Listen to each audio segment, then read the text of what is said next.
the 21st century, those who change the world are those who change the culture.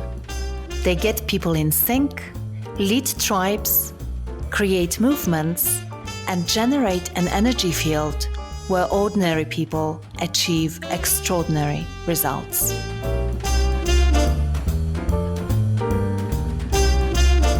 Innovation is new ideas made useful. Innovation is practical creativity, but where does that come from? Well, the first place it comes from is some kind of insight. You have to have an insight into a problem, or you have to have an insight into a solution. You have to notice something. So that form of creativity, actually everybody listening to this will have some kind of valuable insight, perhaps even a unique insight, because only you are you. I don't mean to be cheesy, but factually, only you are you, and you have your experiences. And if you pay attention to them, you will see something that needs solving. You'll see something that seems incomplete, or you'll see an attractive idea, a possibility, something that works elsewhere, and you will take that into your world and solve a problem with it. I'm Aga Bayer, and this is the Culture Lab podcast, where you will find ideas and inspiration on how to harness the power of team and organizational culture. I talk to leadership thinkers, culture experts, entrepreneurs, and all sorts of movers and shakers, and together we explore the fascinating topic of culture, leadership, and personal growth. If you like what you hear, subscribe to the podcast on iTunes. Or better yet, write a review on iTunes and share the podcast with your followers and friends on social media.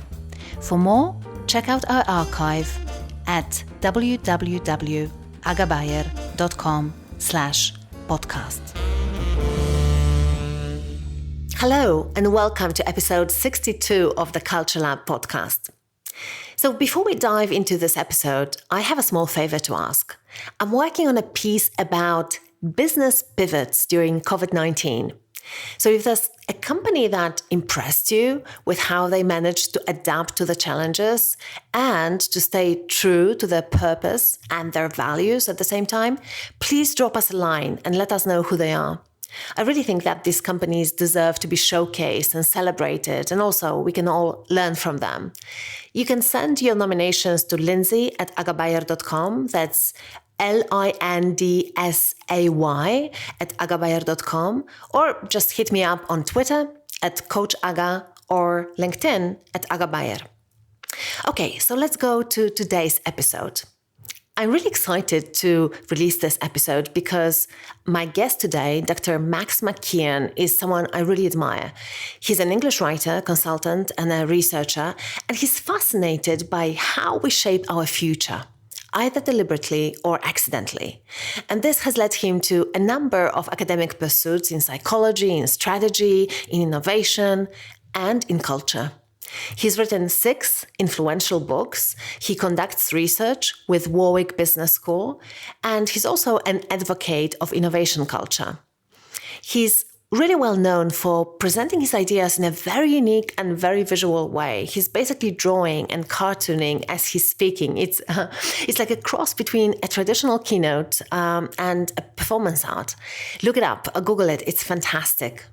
In this interview, we are having loads of fun, and we're talking about innovation, about culture, and about strategy. And we even had a brainstorming session on a comic strip that would show strategy and culture having breakfast together. So tune in to find out what that would look like. Here is Max McKeown. Max, welcome to the Culture Lab. Lovely to be here. Lovely to be with you.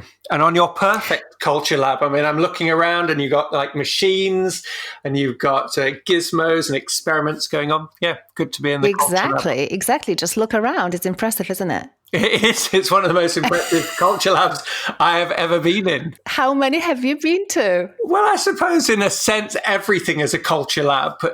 Things are bubbling, things are being connected, human tissue and thoughts.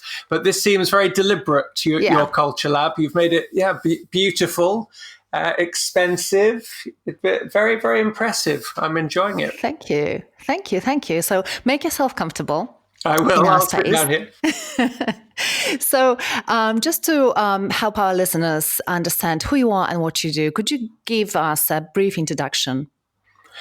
Well, my name's Max McKeown, Dr. Max McKeown. I am really interested in how humans shape their futures, either deliberately or accidentally.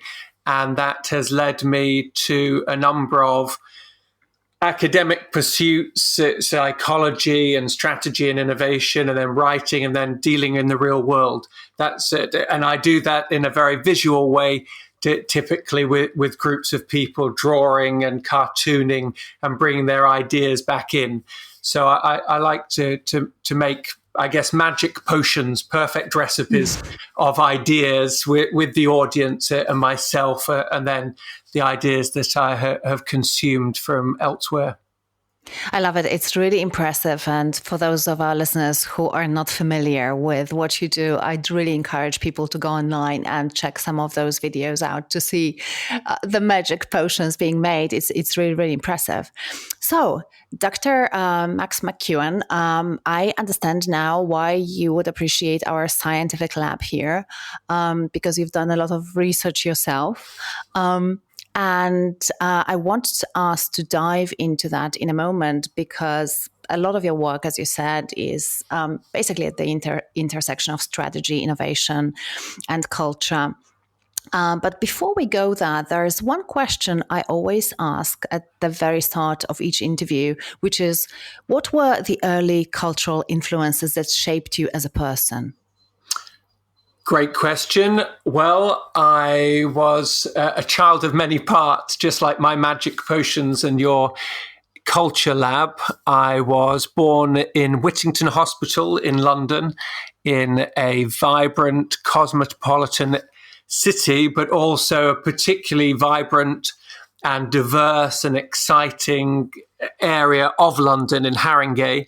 So I was surrounded by, my primary school was, we had over 100 different nationalities there, all in London together. And those were my friends and influences. And then I was also a Sesame Street child, watching that kind of television coming over from America. My grandfather, who lived in New York, was a magician and an artist, and he was married to an artist and a puppeteer. So we just had ideas, flooding, and that mix of science and experimentation. I was the kid who was taking apart machines and cutting them up and putting them back together and experimenting and giving my brother crazy jobs to do. I'd tell him what to cut in the house, and I'd be 3 and he'd be 2, and I'd say, hey, it had nothing to do with me. And I was the kid who would throw himself out. 3-year-old kids with scissors. Well, I could read and walk very early. I taught my brother to kind of read. When I was 2, I was teaching it. I was going, hey, these are the words. And I was throwing myself out of my cot at 6 months, throwing myself out of the cot and wandering around. So, yeah, I had a lot of cultural influences from other places and from my own family, ideas. It was a rich environment to become an adult eventually. Yeah. It sounds, yes, this word vibrant. I think it sounds like a common theme in your life, and there seems to be so much energy in your early background. And so I can see potentially where your creativity comes from, because you really do strike me as a very creative person. So whereas I certainly want us to talk about strategy and culture, I think one of the first things that I would like to ask you is, have you always been so creative, and have you continued? Because it sounds like from the age of 2 and 3, you certainly started being creative. So have you always been like that throughout your whole life? Is my first question. I really suspect the answer is yes. The research suggests that our first dreaming takes place in the womb. In the third trimester, we're already dreaming. And I think I was there dreaming away. And the research also tells us that, we are creative in different ways. And one of the ways in which we are creative is our degree of openness to experience and I suppose random creativity, where you're thrown an idea, but the idea you throw back is not necessarily what would be expected. You go left and other people would go right. All of those aspects of creativity were in their early drawing, playing with ideas, going left rather than right, surprising people, not deliberately, just I don't view myself as a different person, but the response from the world suggests that perhaps I am. Yes, and so it seems like from the early childhood, your parents and your environment supported that behavior. And so some of our listeners might be thinking, yeah, so for you, it's easy, it comes naturally. And I'm sure that a lot of people who listen would like to know, how can people have better ideas? How do you come up with a big idea, an idea that has potential to really make a dent in the world? Can you speak to that a little bit? I mean, they're great questions. I think that where we need to pull back slightly is just to make sure that we know, and your audience knows, what kind of definitions we're working with for creativity and for innovation. So for me, innovation is about making new ideas useful. It's a form of practical creativity. So you're moving from an insight and you're moving from an insight to an idea. And insights can come in a couple of forms, really: problem insights and solution insights. I mean, there are other forms, but those are the first couple. So somebody can notice, anybody listening to this can have noticed a problem, and probably a number of times a day, you will notice something that you think can be improved or something you don't like. It might annoy you, it might frustrate you, or you might just notice in somebody else's life, oh, that could be done better. But you may not necessarily know how at this point. Or alternatively, you might find some idea that looks cool. It's a new device, a mobile phone, an app, a technology, a scientific paper, something that you see on the television that somebody's doing. And you think, oh, that's really interesting. I like that tool. I like that mechanism. And it's a form of solution insight. But you might not have a problem to use it to solve yet. And it's when you bring those two things together, the solution insight and the problem insight, that you have the very first beginnings of an idea, and you've started on the path potentially to innovation, an idea made useful. So just trying to pick what you have shared with us apart for our listeners to be able to process that. So the first thing that you're saying is important to do is start noticing. And I understand that there is a certain level of self-awareness that you need to have, that you are actually noticing something and having an insight, because I think what happens to us very often in life is that those are really fleeting moments. And as you say, you might feel frustrated, but then you just forget about it, and it's lost. So, and you say that there are two different kinds of insights, solution insight and a problem insight, and they need to come together. So a follow-up question on that is, how do you keep track of those insights so that, as I said before, they don't just disappear? They just don't disappear. Yeah, you don't want to lose them if they were vital, or if they were maybe not vital, just valuable. I suppose there's a range of ways that I've seen. So some people just keep a notebook and they jot those ideas. Some people jot them down on a post-it or a poster or a whiteboard just so that they exist. So some people write them as a little blog post or something so that they can initially start it or share it with a colleague. I suppose there's a Google that they keep a kind of database of every idea that is attempted, so that, or every idea that is considered, so that if anybody else comes back to an idea, they can find what's been done so far. Toyota do something similar when they require that every employee come up with a suggestion and try to put it into action. They keep a record of all of those so that those people and their supervisors can look and see who has done it in the past, not to avoid trying it again, but so that they try it again with the benefit of whatever the initial experience was. So I suppose you act more like a scientist or an artist. Both of these are creative people, and they're professional creative people. So an artist will keep a book of inspirations, sketches, pieces of cloth, other people's work. They keep that notebook. That's what you're taught to do as an artist.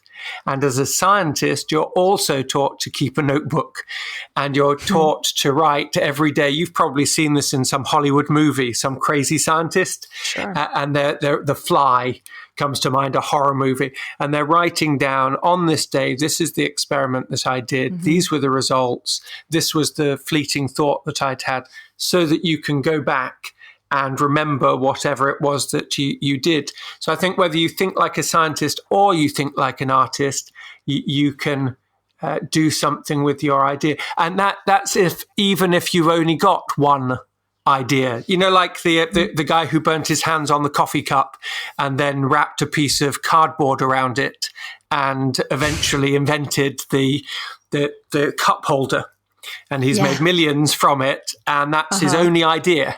He had one insight, it's a problem, then one idea, it's a solution insight. He jammed them together and he experimented with a few different prototypes. He wasn't an engineer, and then he got them made, and then he sold them. And people have asked him, have you got any other ideas? And he said, no, I haven't had any. I haven't had any at all. I'm just going to ride to the end of the line with this.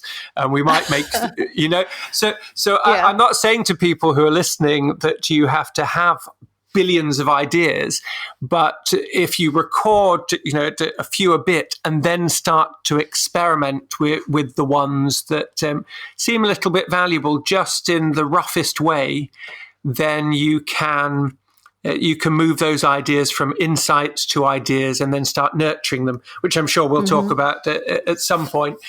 Because once it's become an idea, it's still not perfect. It's still not finished. And then you have to learn how to nurture.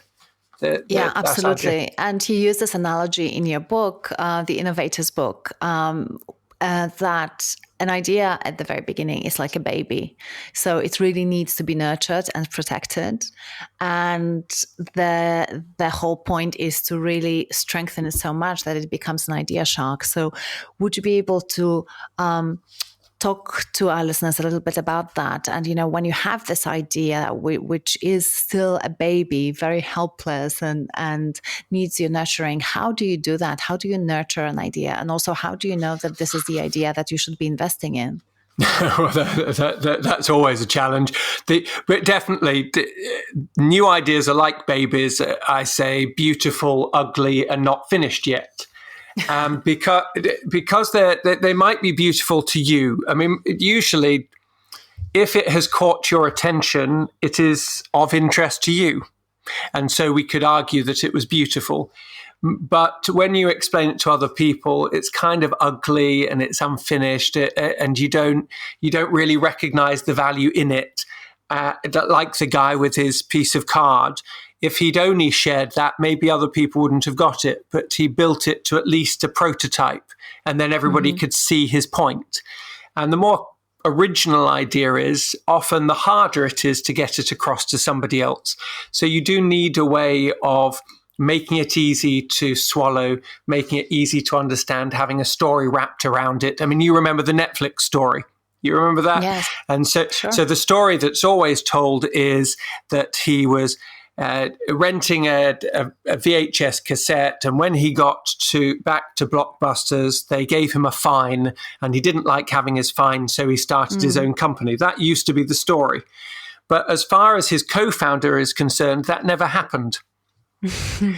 So what we have there is them taking an idea and wrapping a story around it that makes it easy for people to understand. And so sometimes when your idea is kind of ugly to other people, you need to find a story and a way of presenting it to other people, wrapping it up, bathing it, making it look beautiful, putting a bow in its hair, whatever, so that people get it. And then it's easier to swallow. But you equally, as an innovator, you're always trying to do sort of these three jobs. You're trying to make the idea useful in itself, take it from that insight to something that genuinely does a useful job. And then you have to wrap other people around it. You have to make it popular. And then you have to help it to win. And so ideas really do make this, they travel from being just things in our heads or half-finished prototypes to becoming stronger and stronger and stronger. And that's where this sort of strategy comes in, and we'll move towards that. But in answer to part your question, creativity isn't an accident. So what you really have to do is gather together ideas and facts, play with them, find connections, squash them, rearrange them, remix them, and then allow your subconscious to really make a great big idea from all those ideas. And then it will appear that it's arrived from nowhere, but you know that this is a much better idea than you had before, and then you're able to go to work and start to get your hands dirty. And it progresses all the way then from that baby idea that came from nowhere to something that is able to compete in the world, to survive and find a place. Yeah. That's fascinating. I'm also curious, what's your personal process for collecting and evaluating and nurturing your own ideas? Do you have one? Do you have a process? I suppose I do. I mean, I've said elsewhere that the true parents of innovation are creativity and necessity, or curiosity and necessity, rather. And I'm a very curious person. So I am constantly, if I watch a movie, I want to find out who wrote the movie and how much did it make, and what was the budget, and what was the backstory, and how long did the script take to come to fruition, and was it viewed as a success, and did the casting change or not change, what led to that position. So one of the beauties of curiosity, if it's natural, is that it's a proper resource. It's an energy that drives you forward to understand how things are made, to unmake them, and then you're capable of remaking them because you understand how they were made in the first place. So I let my curiosity go. And then what I'm doing in addition is trying to sort from all the things that I have discovered into principles and then pull them together visually and then go forward in the form of a book or a presentation or a business idea. And that's a process that really works with clients, whether they're pharmaceuticals or high tech or retail or manufacturing. You take all of those ideas and you pull them into a picture and you say, this is where we are and this is where we'd like to go to. And I paint it the same kind of conceptual picture of we want to move from this island to this island to this island, and here are the waves. And by making that come to life, even in my own work, you're able to go from lots of creative ideas and sort them through a funnel to something that you want to achieve. So you have to blend really strategy, where you want to go, with curiosity, just stuff that you found out. Yes. And if you find out enough stuff, but you keep bearing in mind where you want to go, then you get to use what you have discovered and put it to work. If you're just curious, then that can be beautiful in itself. But if you want to get somewhere, if you need to earn a living or you want to change the world in some small or big way, you have to be strategic at the same time. You have to keep bearing in mind an end point or end points, somewhere you want to go and say, look, this is what we've discovered. This is what we already have. Let's put them together. We need to make a bit more progress on this. We need to put that idea down. This one's working. This one isn't. It is a blend. And that's why, of course, innovation and culture are art and science. Yeah. They're art and science in part because they're too complex for us to fully comprehend. So we have to just make our way artistically towards our objective. Mm-hmm. So I want us to talk a little bit about strategy, because it's certainly, one of the most important disciplines probably when it comes to shaping the future and bringing ideas to life. So first I want to ask, how do you define strategy? Okay, well, strategy is about shaping the future, as we said. That's its purpose. And really, it's a modern word for describing a quite ancient human ability. We gained that ability maybe 70,000 years ago, properly, this advanced ability to consider our past and our desires for the future and deliberately shape what we do today. So innovation is about shaping the future. It's about using what you have from where you are to move to where you want to go. Innovation, smart innovation, is the shortest route to desirable ends with available means. So here's what I'm curious about. I think strategy has long been the domain of careful deliberation, and people felt like they have to have a maximum amount of information to be able to devise a strategy, know how to get where they want to get. But it seems that this model is no longer fit for our VUCA world. So what are your thoughts on this? Well, first, I don't think it ever was, really. Only when things are certain and simple can your strategy be certain and simple, and that you could really know everything there is to know about it. The thing about most strategy is that we're either trying to do something new to us or new to the world, or we're trying to do something competitively. And in both those situations, you can't know everything.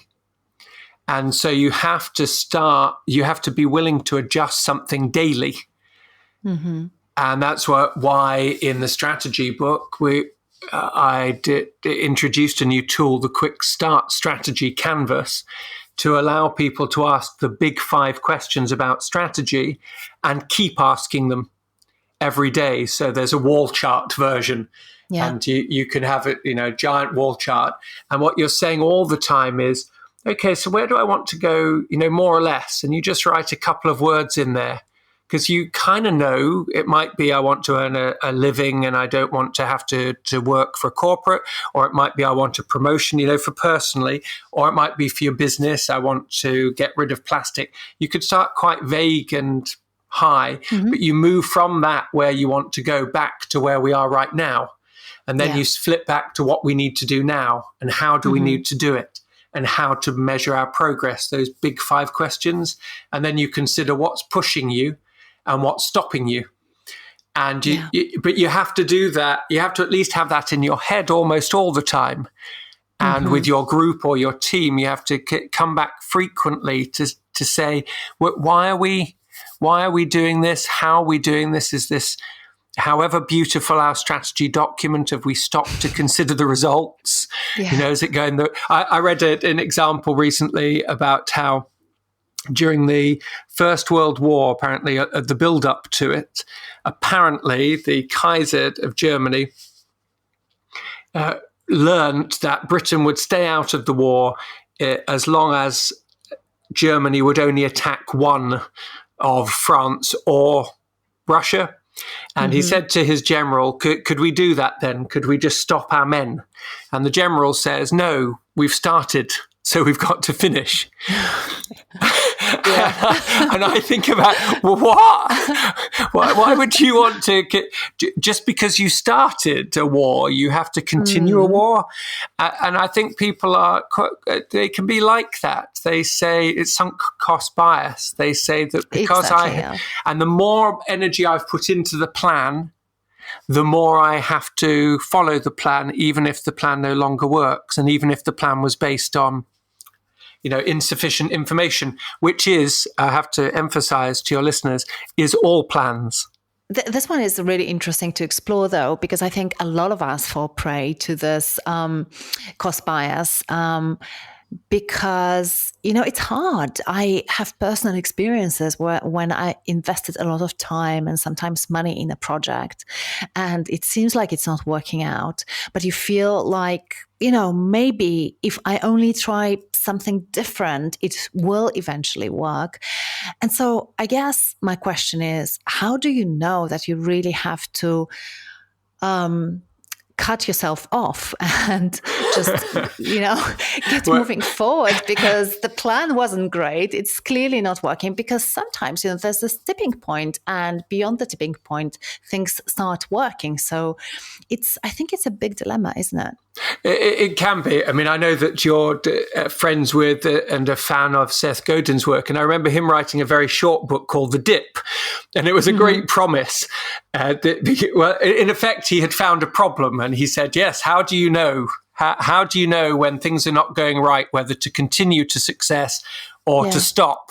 But unfortunately, in the book, he doesn't answer his own question at all. I mean, not at all. I think this is Seth's style. He just likes to make you think about problems and identify your own solutions, but he's very rarely prescriptive. Yeah. They're not really how to. They're Houston, you've got a problem books. Yeah. So it's not critical of all his books, but in this case, I think the answer in a way is, of course, you don't know. Strategy is in many ways a hypothesis. There are different ways, I think I should point out to your listeners again, there are different ways of living or proceeding with life. You can live by habit. That's traditions. That's what you've always done. That's just the way you are. You can live by habit. You can live by heuristics. They're rules of thumb, sort of principles that might come to mind, that it's two in the hand are worth, one in the hand are worth two in the bush, or something, some heuristics, some principle for working. You can't have a cake and eat it. Eat it. Well, yeah, teach that to Britain at the moment. See if you can. But the third really is to live by hypothesis, is to deliberately live that way. Now, that doesn't guarantee that you will be more successful. I mean, we know that the most useful tool in success is luck. It's just, if you could have the fates on your side, if you could always be lucky, then you don't need a plan, do you? You don't need a strategy.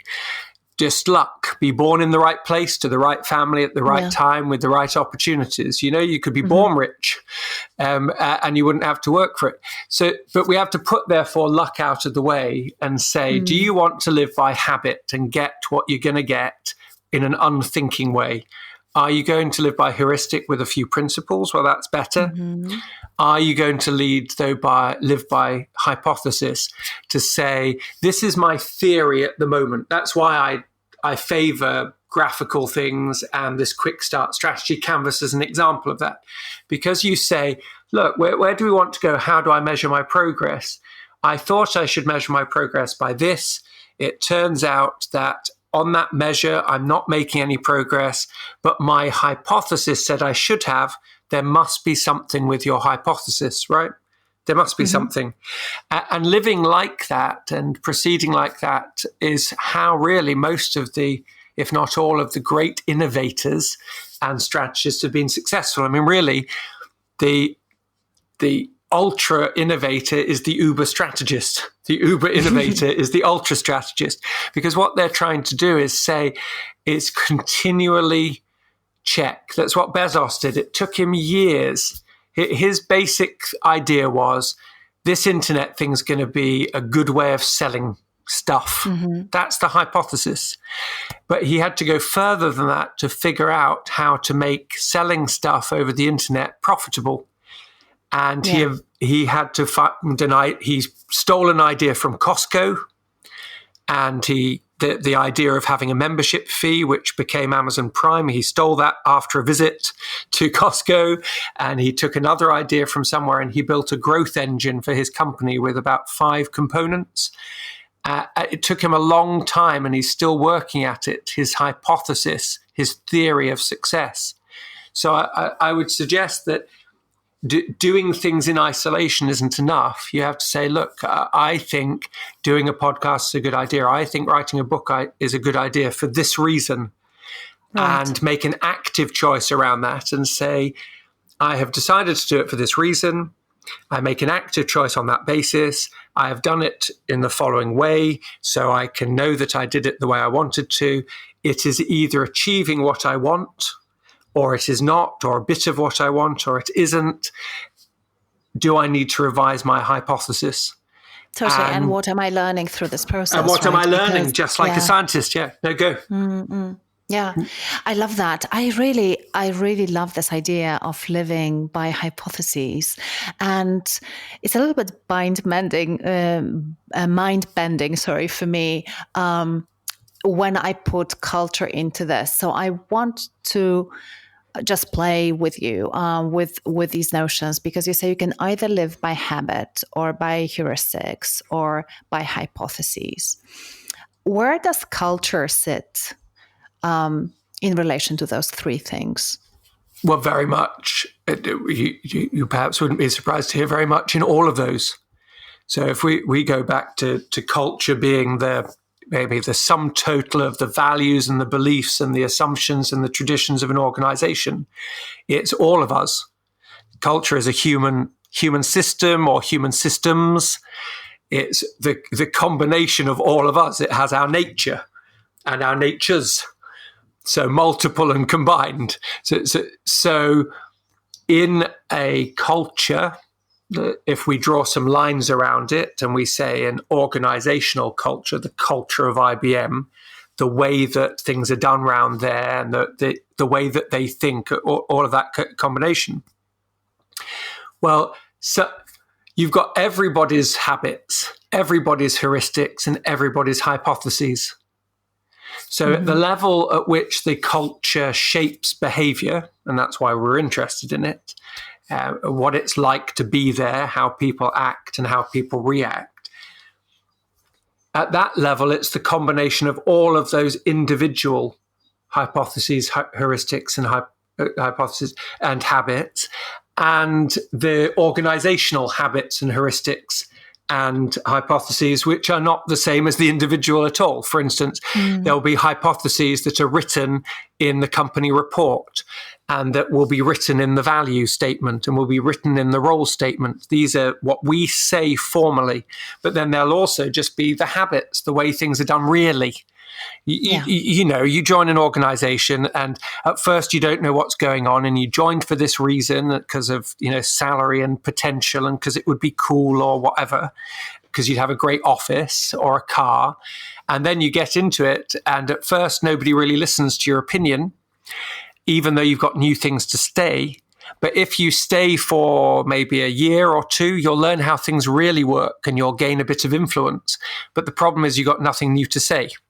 And so you've got this constant flow between things, the way things are said to work and the way they don't work.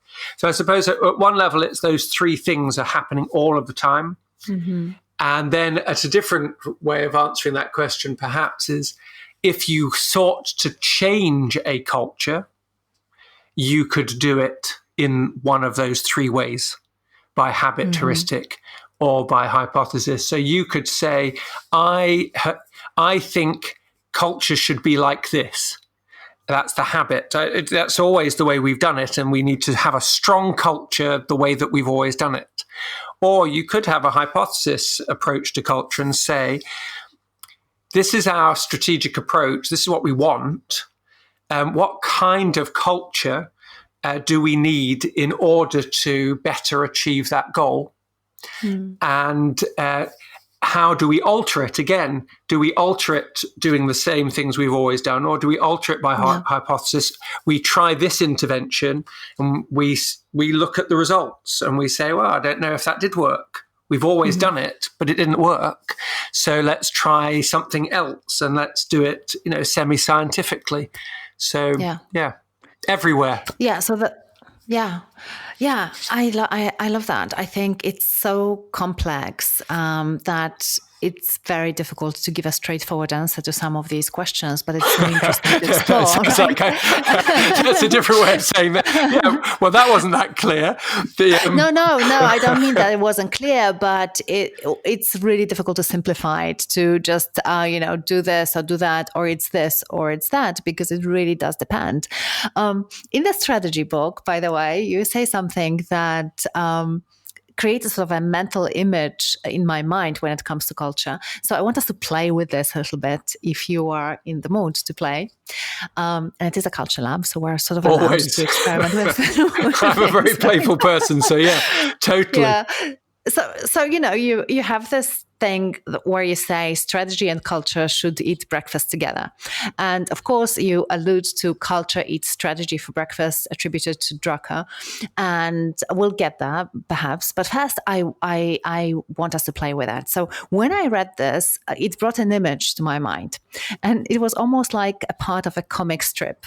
So I saw strategy sitting at the breakfast table in its underpants, missing, the usual tie and suit, and still groggy from sleep. And then there was culture, not very well put together either, maybe with some smeared mascara around the eyes and hair tasseled, and they both looked like they needed coffee desperately. So if we were creating a comic strip right now together, where would you go with this? What would be, if this is the first vignette in the strip, what would be the next one? That's fascinating. I suppose because I will do the next step, but there are so many different ways those two could sit down and eat breakfast together. I was imagining, that sometimes strategy could be sitting down thinking it has all the answers and being very, I already know what I want to eat, and culture sits down saying, checking out everything on the menu to make sure that, so let's have a little bit of everything, and let's have a lovely, relaxed morning. And culture saying, hey, I need my coffee and I got to get out of here. So I could start to imagine them as different personalities, sometimes in organizations represented by the hard side of the business. I guess sales is probably the hardest side of the business, and manufacturing, that side. And then culture is often represented pictorially by the human resources and by the marketing, the way we are, and there's a different aesthetic, and it's a bit softer, and it uses more Post-it notes. And so I'm adding to it, I suppose. I'm imagining the colors that the stereotypical strategy and culture would have as they sat down. But what would they do together? I guess they'd start talking like we're talking. And they'd maybe find something in common. And they'd say maybe coffee's in common. And the waiter, the server comes over. I have a favorite diner in Boston, and the server comes over and, pours you a big coffee. And we've got that in common now. We're both, that far we've come. And then we open our eyes a little bit to each other and look at what we're going to order. And you start to think, well, we both want eggs, and maybe I'll have what you're having. And if we open our eyes to each other a little bit as the coffee's waking us up, I guess my vignette goes to that, to coffee, to opening our eyes a little, and then seeing what we've got in common as we look around the rest of the diner at the cop and his friend on the beat, and the SWAT team who are here, and the little family who brought their grandchildren for breakfast. And we look up, rather than eating alone, we're meant to be eating together. Yeah. Yeah, it's fascinating because there are so many directions that you can go with that. But, going back a little bit to a little bit more seriousness, I feel that breakfast is different from all other meals, like brunch, lunch, or dinner, because it feels most intimate, doesn't it? Because we eat breakfast usually either with our family or with our partners or lovers. And I'm curious breakfast in bed. about your take. Absolutely. Could be breakfast, right? So what needs to happen for strategy and culture to even have breakfast together in the first place? Because we assume that they will be willing to sit down together and start finding these common areas, the fact that they like coffee and that they both want eggs. But is there something that needs to precede that to bring them to that level of intimacy where they can have this conversation? Well, I think that the very most successful examples of these are organizations where strategy and culture sat down for breakfast, often before the organization is even formed. Hewlett-Packard, they had a way they wanted to do business. Toyota, they had a way they wanted to. It wasn't perfect, but they had a way. And so right from the start, they understood ends and means, those components, that strategy is a means to getting to an end. And they understood that the way people work with. Mm-hmm. So I think that it is intimate, but if you consider strategy and culture as part of a family, and we haven't got separate dates, we've booked this breakfast together, or it's at home, wherever it is, and we're saying, hey, first thing to do, we need to get together, don't we? We're the first people we want to see, so that it's not culture as a document, and it's not strategy as a document. I mean, who would want to have breakfast with someone who just sent, a script instead of going, or do or a text breakfast? I mean, I suppose that could go somewhere in your vignette, but that's not the purpose of the show. Yeah. But so I suppose if we want to be really practical, understanding that strategy and culture need to work together, they have to have breakfast together, but that they're not the same thing. That I recognize what strategy recognizes strategy for what strategy is, and culture recognizes culture for what culture is, and they recognize each other. So too many people, I think, confuse them or think they're competitive. When you know that culture is about the personalities and behaviors of a social group, all those billion different ways that people can work together and think together, and that strategy is about shaping the future, then you say, well, what kind of culture really do we want in order to achieve our objective? Do we want the radical candor that some are arguing for? Do we want the heartfelt stuff that Southwest talk about? I mean, how different is that? Southwest want people to do what makes heart sense. They want them to really love customers and feel that the rules should be changed as and when to suit the situation for the customer's good.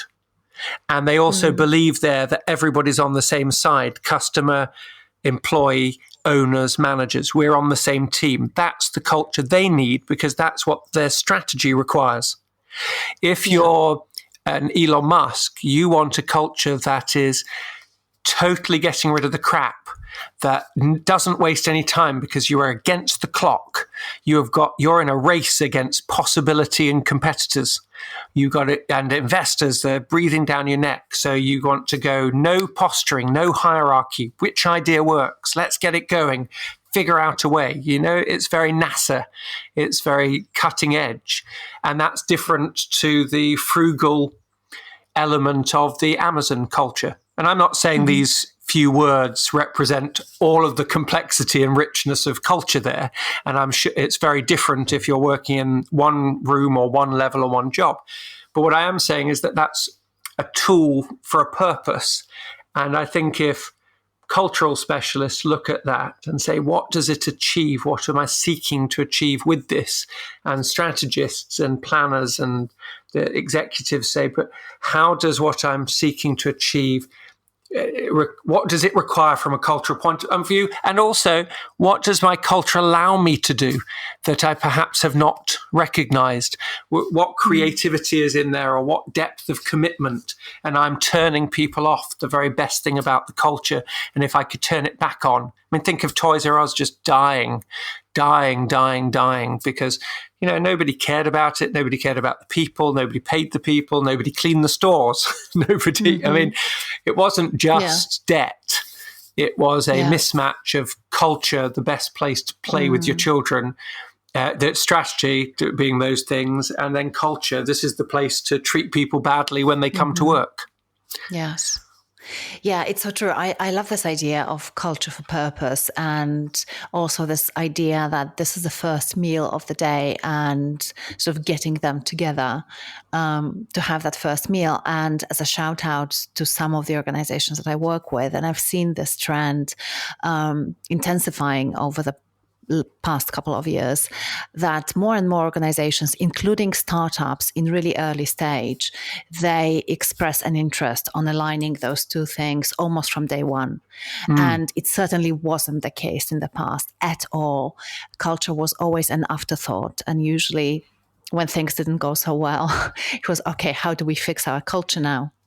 And you find that in, say, the Microsoft turnaround or the Apple stuff. I mean, these are only examples I'm using because they're well known. But what you find in most of those examples is that the CEO who turns that company around or helps did understand that those two things were needed to be, in your words, intimately connected.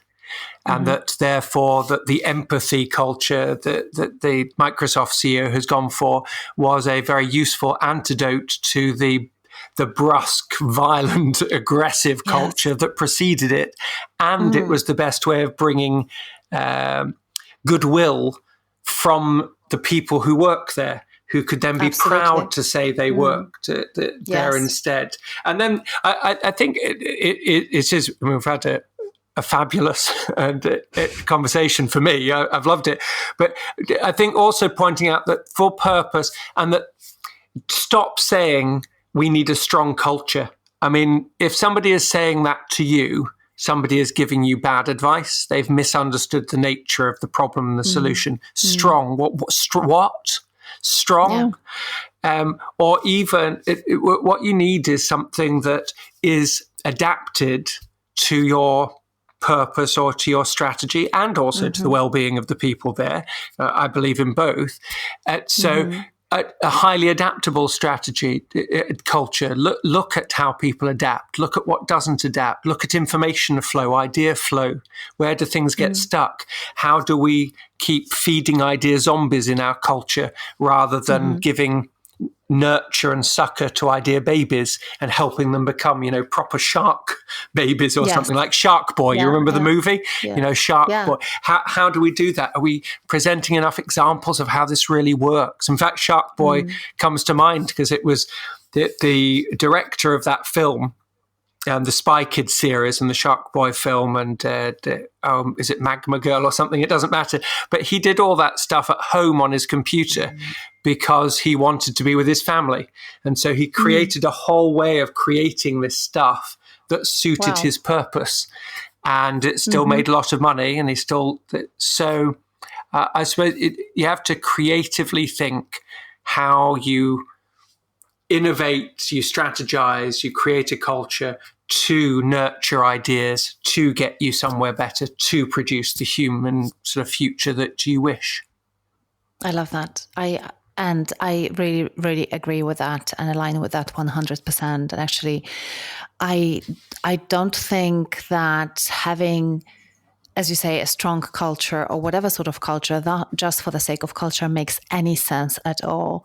And I'm almost allergic when I have conversations with companies and they say, oh, we need to be more entrepreneurial, or we need to be more this and more that. And when you start talking about where does this come from and what are the signs, it's just an aspiration that ticks a box because you have a list of things that you have to be, and they often will feel that they tick the box, innovative or empathetic or whatever, but there is one more box to tick, which completely doesn't make sense to me. Yes, it's isolated. They talk about silos, but actually they're values and value statements, and create silos of activity because you're going to do the bit about the empathetic organization, and that's separate as a separate project and a separate work stream and all these corporate words. And so if you're in a corporate, just know that there is a better way of combining these things. Start with synthesized, connected, integrated ideas and views of the world, a holistic view of the world. that is realistic, rather than starting with these thought-provoking, thought-leadery style books that only have one idea. Because then you'll spend the rest of your career trying to integrate that, because it was never an integrated idea. Couldn't agree more. Max, I want us to shift gears a little bit and go to a section that I call rapid fire questions. Okay. I'll have 5 questions for you, and the challenge is that you'll try to answer them under 2 minutes. Yep. Or 5 of them. Okay? Okay, let's go for it. So the first one, how do you define organizational culture? Organizational culture is, I think, as I said, the sum total of values, beliefs, assumptions, and traditions of an organization. There are differences in character, rhythm, preferences, jokes, discipline, and priorities. And though that taken together, that's culture. Human systems that come from human nature. And what are the signs that a company culture needs some work, or perhaps even a major overhaul? Well, in a sense, if you are not getting what you want, if your group of people are not succeeding in the world, then at the heart of that is the blend of culture and strategy. So if people are not passing on ideas, if people are saying that they're not listened to, if people are complaining about you on Glassdoor, if your customers are complaining about you, all of these are signs that the culture is not working, because the culture is what produces outcome. Strategy plus culture equals outcome. Yes. And are there any companies that get the culture bit right and that you admire for the culture? Yes, there are. I really like Schmuckers, the people who make peanut butter and jam sandwiches. I don't know that brand. No, well, they're an American brand, and I love them. They spent about 5 years perfecting the peanut butter and jam or jelly sandwich that could be put into a freezer, and then you can take it out and microwave it. And they wanted to get it just right, because this is an American specialty. And they had a culture that was dedicated to this purpose. And I love that. And they're mainly based they're manufacturing in one town. And so the whole town is the culture. And there's even an ex-employee who has a statue of the founder, a huge gold statue he's built in his back garden, because he so loves the company and loves what it means to him. So that, I mean, in a sense, I have to say also, I mean, little and large companies, but all of those big companies have had some culture strategy match that has been, of course, wildly successful, or it could not have been. And it's trying to, sometimes even the people who work there don't know what the magic potion is. They only know that it's worked. But yeah, Schmuckers. Yeah. Schmuckers, and I love peanut butter, so I certainly need to check them out for sure. For breakfast, coffee. Yes. What books on culture or leadership would you recommend to our listeners? Aside your books, we're going to post the links to all your books in the show notes. Where do you learn? What are the books that left a mark on you? Okay. Well, I loved the Tom Peters book a long, long time ago. Where he's talking about thriving on chaos. I think that's a terrific book, because it's overlarge, it's packed with stuff, and I think was his very best work. I know that some time ago. I love the book Rules for Radicals, the Alinsky book, just terrific. I think that if somebody wants to get their head around culture, though, typically it depends the angle you're coming at it. If you really like dense, complex books, then you can actually go into almost philosophy and sociology and find far more that is of value than your typical page turner, because they teach you how humans work together. I'm Aga Bayer, the creator and host of the Culture Lab podcast, and this is the Culture Lab team. Production Manager, Lindsay Nunez. Art Director, Emily Spencer. Aaron Scott, Content Editor. Sound Producer, James Eade, Be Heard.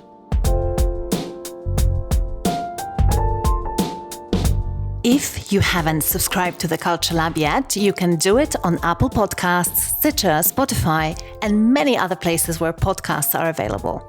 If you'd like to subscribe to my newsletter, The Culture Lab Insider, go to www.agabayer.com/podcast and scroll down to the very bottom of the page. That's www.agabayer.com/podcast. Also, we would be ever so grateful if you could rate and review our podcast on iTunes or wherever you listen to it. I know, it was a bit of an abrupt stop. So here's what happened.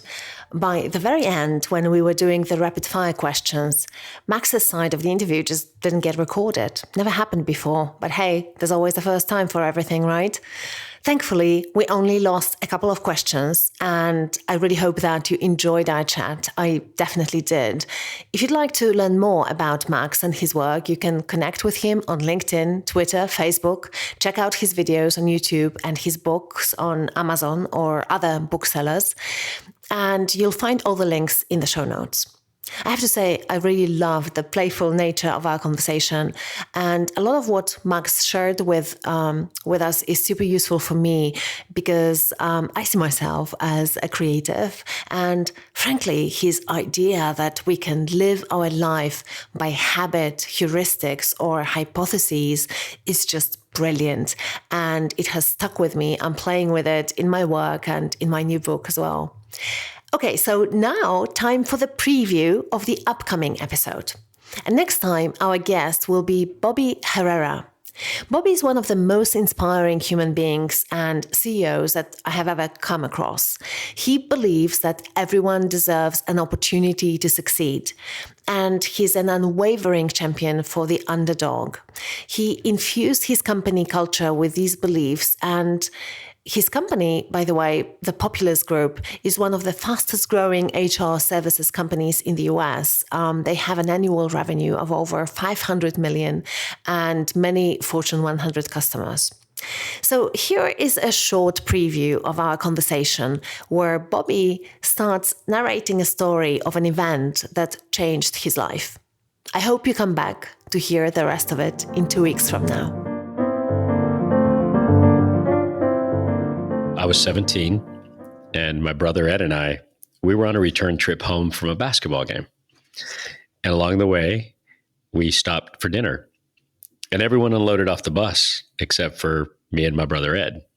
At that point in my family's story, we didn't have the means to play sports and afford dinner. And we were very accustomed to staying back on that bus. We were beyond the embarrassment. We were no longer ashamed, and we knew our family was doing the best they could.